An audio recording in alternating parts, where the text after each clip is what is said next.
चल पड़ा। ओके चलें जी, अब हम स्टार्ट कर रहे हैं चैप्टर नंबर 3 के न्यूमेरिकल्स।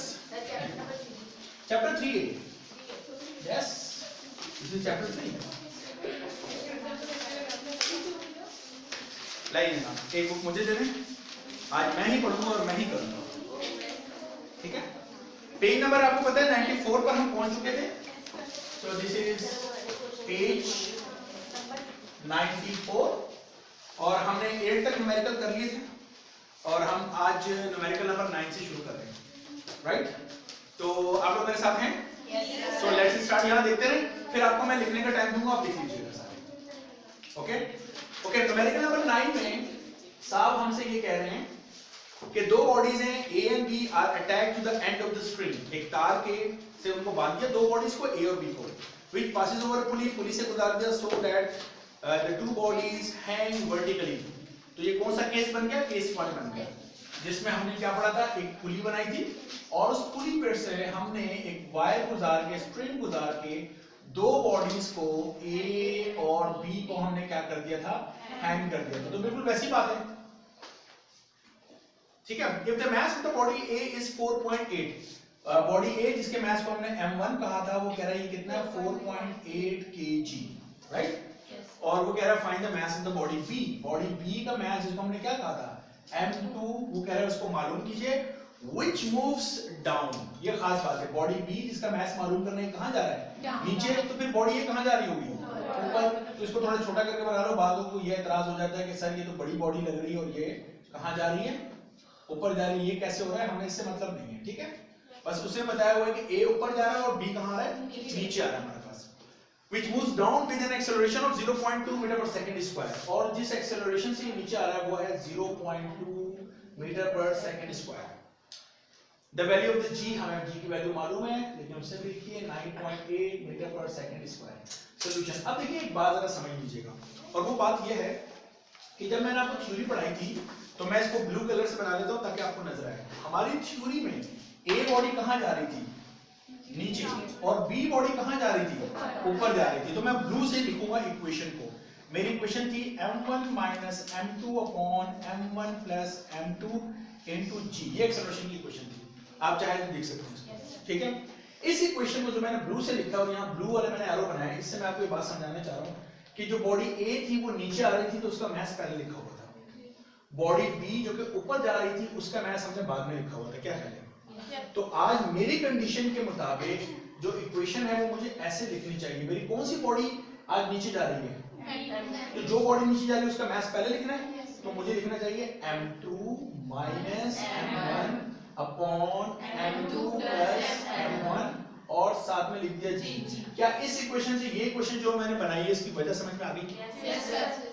जो ब्लू से इक्वेशन लिखी है, ये डेरिवेशन हमने की थी उस वक्त जब हमने ये माना था कि ए बॉडी नीचे जा रही है और बी ऊपर जा रही है, तो जो बॉडी डाउनवर्ड मूव करती है उसका मास हम पहले लिखते हैं। तो सिमिलर स्टोरी गोज कि आज जो मेरे पास कंडीशन है उसमें बॉडी बी जिसका मास m2 है वो नीचे आ रहा है, तो मैंने m2 वाले के मास को पहले लिख दिया बस। अब इसमें सिर्फ वैल्यूज को पुट करना है और ये न्यूमेरिकल सॉल्व हो जाएगा। तो एक्सेलरेशन हमें कितनी गिवन चाहिए, 0.2 इज इक्वल टू m2 हमारे पास कितना है क्लास मालूम करना है, माइनस m1 कितना है 4.8, दोबारा m2 हमें मालूम करना है, प्लस m1 कितना है 4.8, और ये सब चीज मल्टीप्लाई होगी किससे, 9.8। ये जो पूरी डिनोमिनेटर में जो इक्वेशन है, ये पूरी जो लिखी है, ये डिवाइड हो रही है, वहां जाकर क्या हो जाएगी, तो क्या मैं इसको ऐसे लिख सकता हूँ 0.2 मल्टीप्लाई हो रहा है किससे, very good, is equal to, यहाँ पर क्या बच गया हमारे पास m2 माइनस 4.8 जो कि मल्टीप्लाई हो रहा है, बस कैलकुलेटर संभाल ले, मुझे वैल्यूज बताते जाएं। 0.2 को m2 से मल्टीप्लाई करो तो 0.2 m2 क्या ख्याल है, 0.2 को 4.8 से 0.96, शाबाश। m2 को 9.8 से तो 9.8, m2 माइनस है तो माइनस लिखा, 9.8 को 4.8 से 9.8 4.8 जी 47.04, ठीक हो गया। मैथ्स कहती है जो मालूम करना उसको इक्वेशन की तरफ ले आओ, बाकी सबको। तो ये m2 है, इसको इक्वेशन की तरफ लेके चले जाते हैं, ये कांस्टेंट वैल्यू इसको इक्वेशन की तरफ ले आते हैं। तो यहाँ पे पहले से कौन मौजूद है 0.96, ये माइनस वाला होता जाएगा तो प्लस 47.04, ऑलरेडी यहाँ पे पहले से 9.8 m2 और ये प्लस वाला वहां जाके क्या हो जाएगा माइनस 0.2 m2। क्या कहते हैं हम लोग? Yes sir. ठीक है, अच्छा इन दोनों को प्लस कर लें तो पहले 48 पूरा बन गया और ये हो जाएगा 9.6 m2। एग्रीड? Yes sir. तो मुझे m2 मालूम करना है, 9.6 को वहां क्या कर लेता हूं डिवाइड कर लेता हूं, तो ये मेरे पास m2 आ जाएगा जो कितना आ रहा है 5 kg। This is the answer. तो मैं मुतमईन हूं न्यूमेरिकल आसान था, कोई इशू तो नहीं इसमें। Okay, now moving towards numerical number 10। अगले न्यूमेरिकल की तरफ मूव करते हैं और अगला न्यूमेरिकल हमसे क्या कहता है, देखिए अगला जो न्यूमेरिकल है इसमें वो हमसे कह रहा है two bodies of message 10.2 4.5। Okay, एक 10.2 है दूसरी 4.5। अभी मैं लिख नहीं रहा। Are attached to the two end of the string, string से ऊपर अटैच कर दिया, पासेज ओवर ए पुली, पुली से गुजार दिया इन सच अ वे दैट, इस तरीके से कि वो बॉडी जिसका मास 10.2 है वो स्मूथ हॉरिजॉन्टल सरफेस पर है and the other body hang vertically. तो एक अगर हॉरिजॉन्टल सरफेस पे हो और एक वर्टिकली हैंग किया हो तो दिस इज केस नंबर 2 जो कि हमने पढ़ा हुआ है। तो मैं एक रफ सी तस्वीर बना लेता हूं, एक हॉरिजॉन्टल सरफेस, यहां एक पुली, तो वायर गुजार के एक बॉडी को हमने यहां पर हैंग कर दिया और दूसरी बॉडी को हमने यहां पर, ठीक है, इसको हमने कहा था A और इसको हमने क्या कहा था B। A के मास को हमने कहा था m1 और B के मास को हमने क्या कहा था m2। तो अब हम वैल्यूज को लिख लेते हैं कौन सी है। तो देखो जब न्यूमेरिकल में शुरू से पढ़ रहा हूं जिसमें कह रहा है टू बॉडीज ऑफ मैसेज 10.2 4.5, मुझे नहीं मालूम कौन सा है, तो मैं अब इसको ऐसे रहने दो, आगे पढ़ते जा रहा हूं। Attach to the two end of the string which passes over a pulley, pulley पे से गुजारा in such a way that the body of mass 10.2 lies on a smooth horizontal surface। तो स्मूथ हॉरिजॉन्टल सरफेस पे कौन है 10.2 kg। तो m2 10.2 हो गया, समझ में आई बात? तो फिर ये क्या हो जाएगा दिस इज 4.5 kg। आसान है। आगे वो कह रहा है कि find the acceleration of the bodies, इस बॉडीज में एक्सेलरेशन क्या है वो मालूम करके बताइए, टेंशन बताइए, टेंशन भी हम बता देते हैं, और साथ में वो कह रहा है also the force which surface exert on the body of mass 10.2 kg। तो मैं इसको ऐसे लिख देता हूं, इसको मैं लिख देता हूं फोर्स, ठीक है, एक्सर्ट्स जो लगाती है by exert by surface, surface लगाती है on body of mass 10.2 kg। Okay, so ये भी हमें क्वेश्चन मार्क मालूम करना है। So it's very easy numerical. कैसे?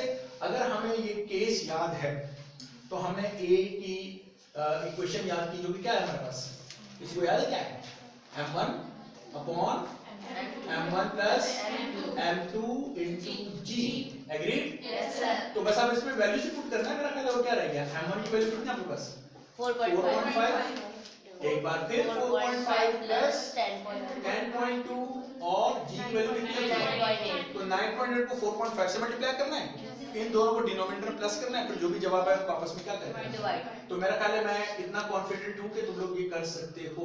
और आंसर पे यूनिट प्लीज लिखना metre per second. Okay, the next thing is the tension. तो टेंशन मालूम करना भी कोई इशू नहीं है अगर हमें फार्मूला याद है। और फार्मूला क्या है टेंशन का m1 m2 upon m1 plus m2 और g।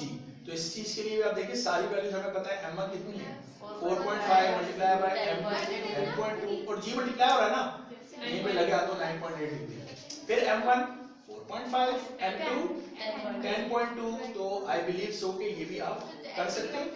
और टेंशन इज अ फोर्स जिसका यूनिट क्या होगा न्यूटन। इस न्यूमेरिकल का तीसरा पार्ट है, बहुत आसान से, कोई इशू नहीं है।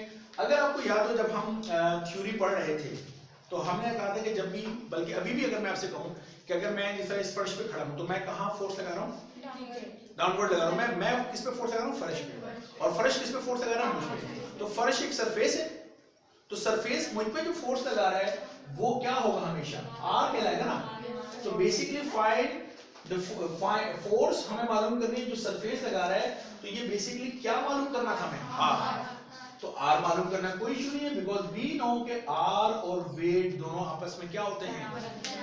क्या ये मेरी बात समझ में आ गई? तो ये जो इसका तीसरा हिस्सा है इसमें इसको मैं अगर r लिख दूं और उसको मैं mg लिख दूं तो कोई एतराज है आपको? क्योंकि r बराबर है वेट के। तो r m कितना है अब हमारे पास सरफेस पे जो मास रखा है वो कितना है 9.2 और g कितना है 9.8. So this is the force exerted by surface on 10.2 kg. और इन दोनों को मल्टीप्लाई कीजिएगा, जो भी आंसर आएगा उसके यूनिट आपने क्या लिखना है, न्यूटन लिखना है. बताइए यहाँ तक क्लियर है? ओके, यहाँ तक छाप लें.